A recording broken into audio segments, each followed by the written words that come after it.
Hello, Graham Platner. How's it going, Rachel? How are you? It's good to see you. It's nice to see you too. What's really nice is that I know you from before this whole thing. Yeah. And I have watched you explode.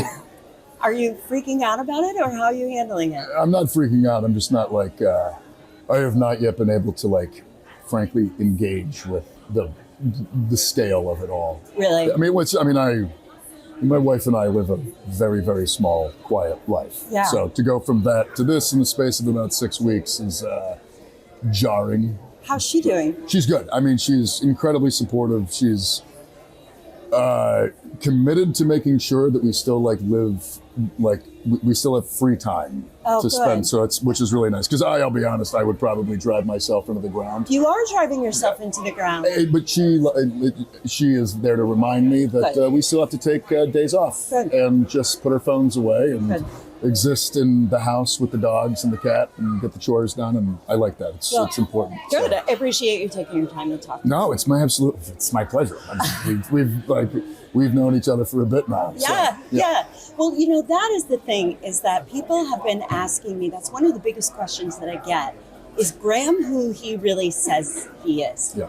And I am emphatically yes, because I have to thank you with Activate Maine. And I said to you, I'm frustrated because people aren't coming together in the way that I want them to come together right now. Yep. And you said, keep going. Keep going. And it was, as you remember earlier this year, we had all these disparate groups across the state. Yes. There was all this energy. Yes. And everybody wanted to do something. Mm-hmm. But this is, and to be honest, this is kind of like the core of my politics. When there are not structures in place, it is very hard for individuals to find where to put their energy. That's the thing. You need to essentially prepare the field to have groups, mechanisms, organizing principles, frankly, even just concepts about how to do this stuff. Right.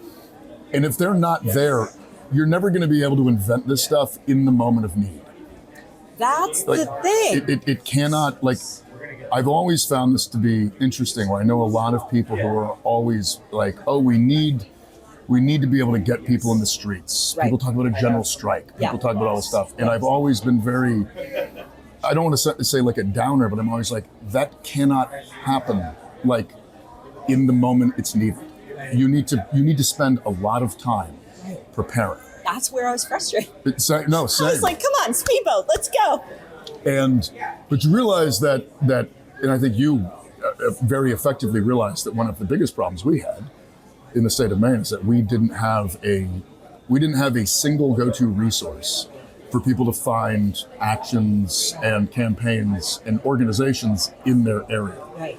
And when you build that out, when you make it easy for people to get in, that's when people they can show up. Right. Because it isn't, and I'll just say this, in my own personal experience, I spent years really wanting to be involved in some kind of organizing capacity in my community. But there really wasn't anything available. And when you have to go looking for it really hard, people are busy. Yeah. Well, people have you've got jobs, you've got kids, you've got all the stuff, you've got all these other stressors. Right. And as much as you want to get in, you want to do something. Right. If you have to spend an immense amount of time just finding a place to do something, you oftentimes can't, and you have to just be I wish it existed. Right. And I think the work that a lot of us have done over the past year, really, the reason we are now seeing the ability of people to coalesce is because there has been structure built in. Yeah. And the more robust that gets, the easier it is for people to figure out how to put their energy into the work. Well, my question then is, even in the Democratic Party, there is so much disagreement, right? And there's so much siloing, and you're too progressive, and the labels and the labels and the labels. And I'm wondering about, how do you sort of overcome that? I'm a firm believer that, one, a lot of the labels and the kind of buckets we put people in are the only value they have is to those in power who would like us all to stay divided. Oh, yes. And it has been frustrating for me over the past month or so because every every interview I do, especially with national level media. It's always like, so what do you describe yourself as? Right. You're a progressive Democrat. Right. You're a whatever. And I'm always like, look, I don't think it is anything but, I don't think it's anything but good to want working people to have access to affordable health care. Period. I don't think that's progressive. That's just what we as Democrats. Humanity. That's right. It's also like it's representative of the needs of working people. Right. I mean, when the hospital closes, it doesn't matter who you voted for. The hospital closed. It's a material reality that you now have to deal with. And so I am very much, like, I kind of bristle at the attempts to put us all into these little buckets. The other reason I bristle at it is because I personally have positions that some people would find very progressive. Mm-hmm. I also have positions that some people would code as conservative. Really, like what? Probably like firearms. A lot of people ask me about the firearms. Like I'm a lifelong shooter. You're a Marine. Grew up hunting, grew up shooting, joined the Marine Corps, served in the infantry. I was a machine gunner. In the Army, I was a reconnaissance team leader. Right. Left the service, I was a firearms instructor. Right. I worked for the State Department doing security in Afghanistan. I carried guns professionally for a long time, and I also, in that capacity, got very much into competitive shooting, which I still do. Yeah. It's one of my weekend hobbies. Nice. And I come from a world where firearms are taken immensely seriously, where competency, that's the thing, proficiency, the safety of it. But it's very funny because people are like, well, how does, how can you be for healthcare but also be like a gun person? I'm like, I do not see the disconnect there at all. Right. Like I live in rural Maine. Right. Well, guns are like we've always had guns. I will always have guns. And the idea that somehow because I like to shoot and like to hunt, that therefore I should not think that working class people should get health care. I think that people have this perception that if you want to kill, like a gun is a killing weapon. Right. But it's also a hobby. There are targets. Yeah. I mean, I shoot competitive pistol because it is fun. But there's also, in rural Maine and other communities, people need to eat. Yeah. I mean, we put a deer in the freezer. Right. I have 3 freezers in my house for game. And people don't understand, like the working man, the community. Yeah. It's also financially, you hunt and you can eat that and you're eating, I know plenty of people in Eastern Maine who in the wintertime quite literally feed their families with deer meat. Right. Like and feed each other. And they feed each give other. To each other. No, we're always like my neighbor and I, we're always trading. Right. Like we're always trading meat. We're always trading shellfish. We're always trading eggs. Right. Like it's and for me, the idea that like that way of life is somehow antithetical to wanting working people to be taken care of. Well, that's the part for me where I get very confused. But, I get that. And one of the things that I've been talking about is I think mutual aid right now is a radical act. It is, absolutely. I actually think it is one of the best, most radical things that we can be doing. Yes. So that when, there are things like, if it all goes to shit, then we need to remove our money from the economy. Yeah. And we have to be ready for that. Well, that's the thing. And this kind of goes back to what we were talking about earlier. This stuff only works if we build the infrastructure now. Right.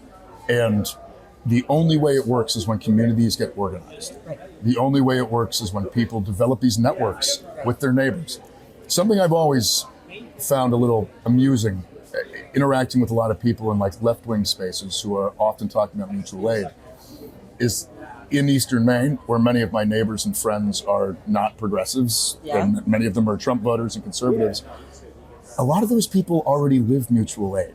That's what I'm saying. That's what you just described. Like a lot of those, like when a tree falls down in your yard or driveway, people will just show up with chainsaws to help you. And like they won't, I mean, it's not even like it's very funny because we don't even have language for it. It's just like, that's what you do. It's what you do. It's what happens. Yeah. And this is why I'm a firm believer that focusing on community, focusing on building community, focusing on organizing communities, focusing on very kind of tangible material needs that working people in Maine have, like healthcare, like housing, like the general affordability crisis we're all living in, where prices go up but wages stay the same. Well, and one of the things, sorry to interrupt No, you. it's okay. One of the things that strikes me too is you talk a lot about the working man, Yeah. and the middle class is becoming that. Well, it's very funny. I've had this thing recently. When I talk about working people, Yeah.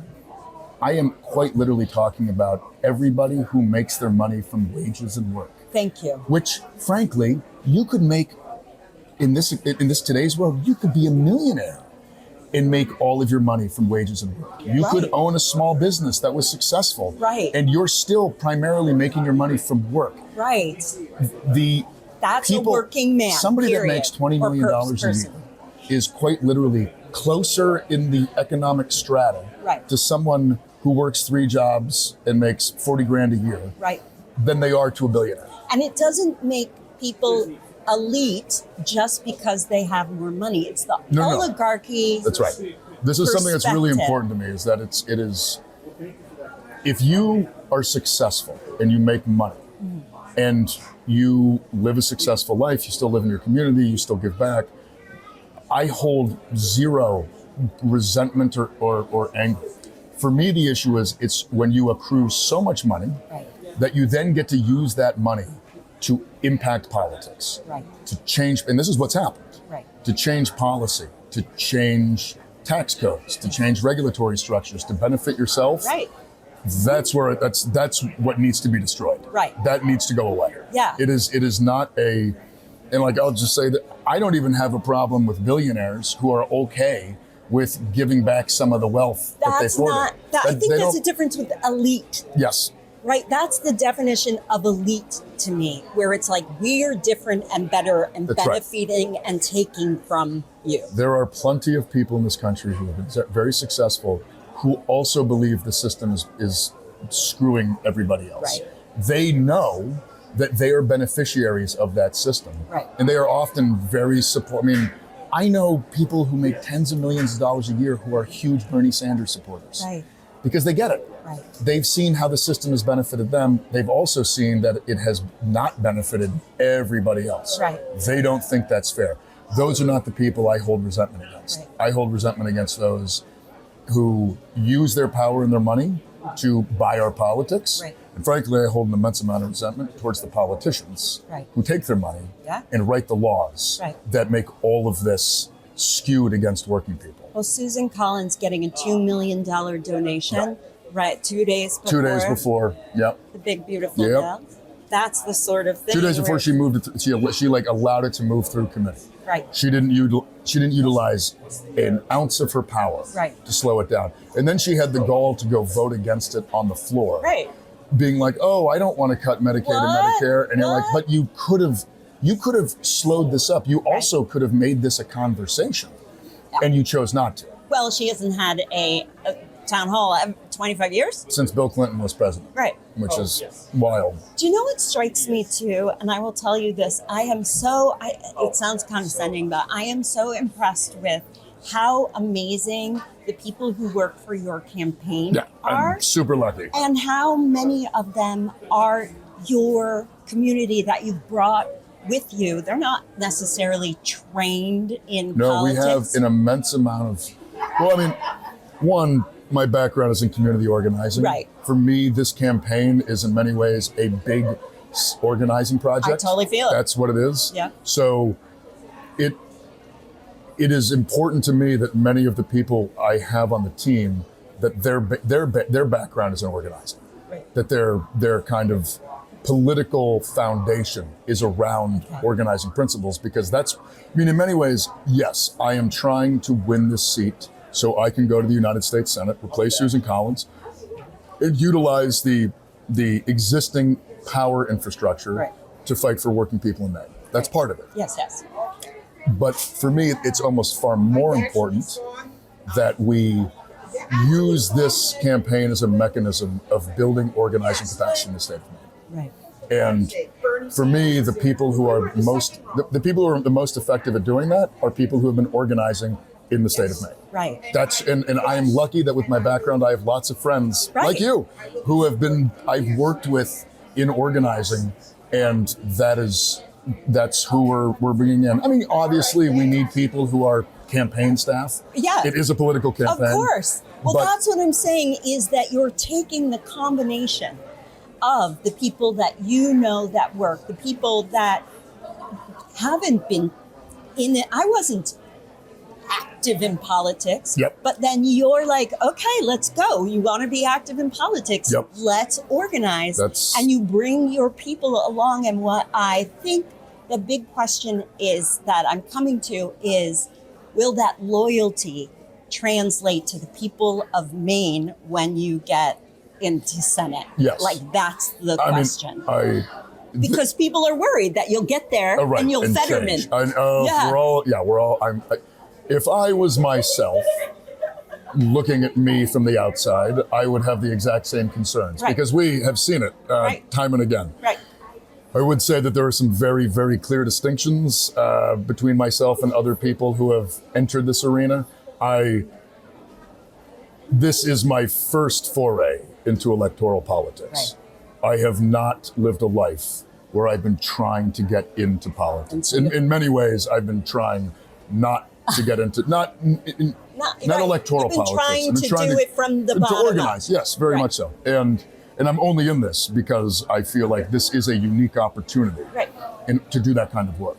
I think the ground is fertile. I think there is a very deep anti-establishment angst across the electorate. Oh, yes. I think people in Maine, working people, regardless of who they voted for last time, they know that the system is built to screw them, and they are sick and tired of it. And they are looking for people who come from their world to represent them. Right. And I mean, that's why I got into this. I'm doing this because I was born and raised in Sullivan, Maine. Right. I got to move back to Sullivan, Maine after my time overseas. It has allowed me to live a fulfilling life that is very stable and full of love and community. And I am watching that community effectively fall apart through no fault of its own. Right. And that's why I'm doing this. I want to go up there and fight against the people and the forces and the powers that be that are essentially bleeding working people dry. And so I don't want to take up too much of your time. There's a lot coming at us every day. There's a different attack and a different attack. How do you recommend that we take that anger and fear and turn it into determination? I would say this: go to a local meeting. Go to a meeting. Earlier this year, when I got really engaged in community organizing, I found myself realizing that I was paying so much less attention to the larger, the bigger story.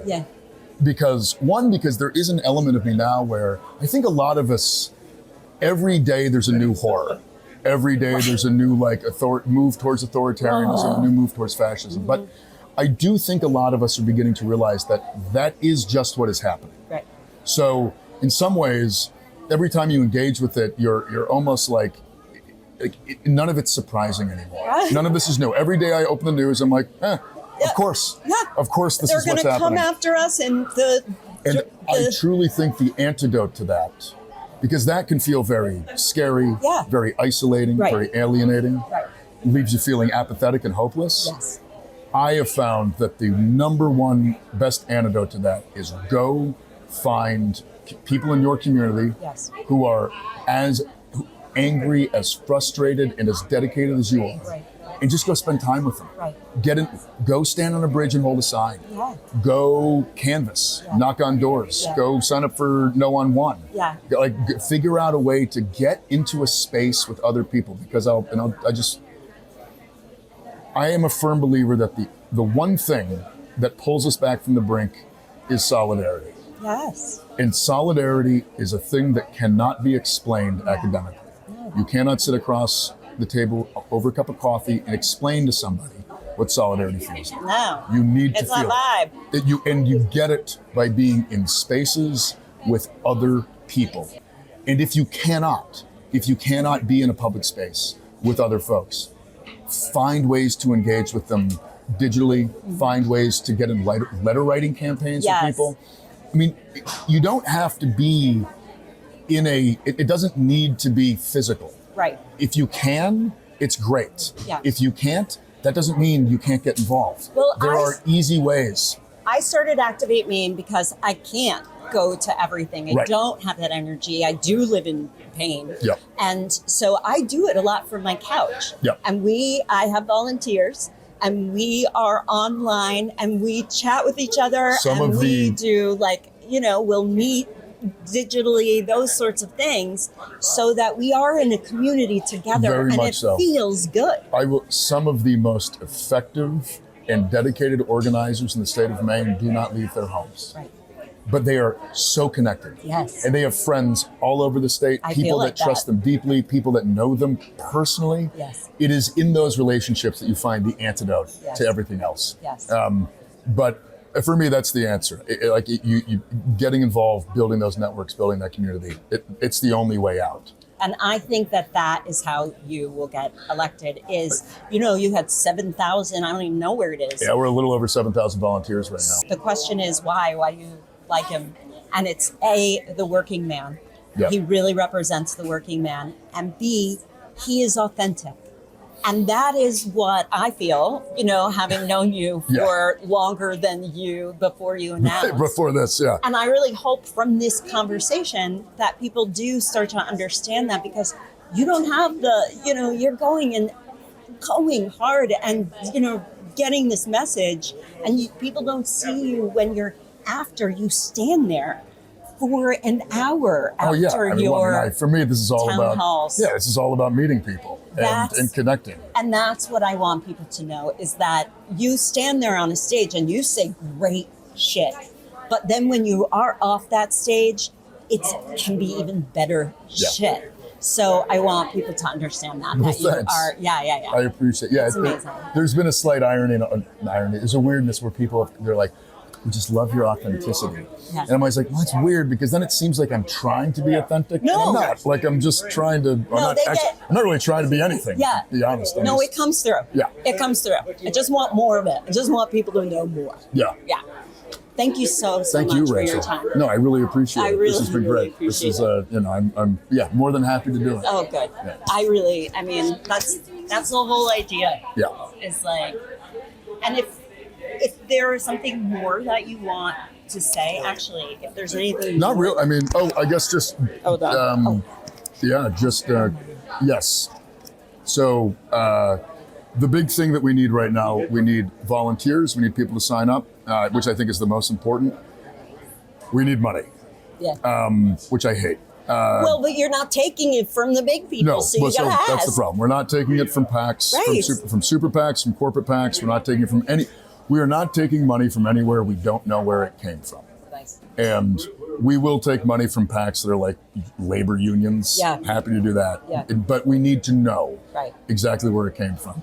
But we're going to raise $3 million as of, I think, tomorrow or the next day. Really? With 90% being under $100 donations. I think our average donation is like $30 at the moment. I think we're up to like 90,000 individual contributors. How much do you need? We need, how's it work? I don't even know how it works. Yeah, well, it's because I'm pretty sure the governor is going to get in the race, and she's going to come in with an immense amount of support from DC. We essentially need $15 million to win the primary. Wow. And then once we win the primary, we're going to need in the ballpark of 15 to 20 for the general. This is how our government, that's so broken to me. Yeah. That's so insane to me. Oh, it's disgusting. Now, I will say this, though. The difference between us and I think other campaigns, we're spending that money here in the state of Maine on organizing. We're opening offices, we're paying field coordinators, volunteer coordinators. The bulk of the money is going to go into organizing. Something that's always frustrated me immensely is that we spend all this money on these campaigns, and when it's said and done, hundreds of millions of dollars get spent, and there's nothing to show for it. And I've always, if you invested $100 million in the state of Maine, in any industry, it would be a different world. We'd have a different state. The fact that we spent $100 million in 2020 between both campaigns in that 2020 Senate race, and when it was said and done, all that we had was like a stack of glossy paper to burn on the wood stove.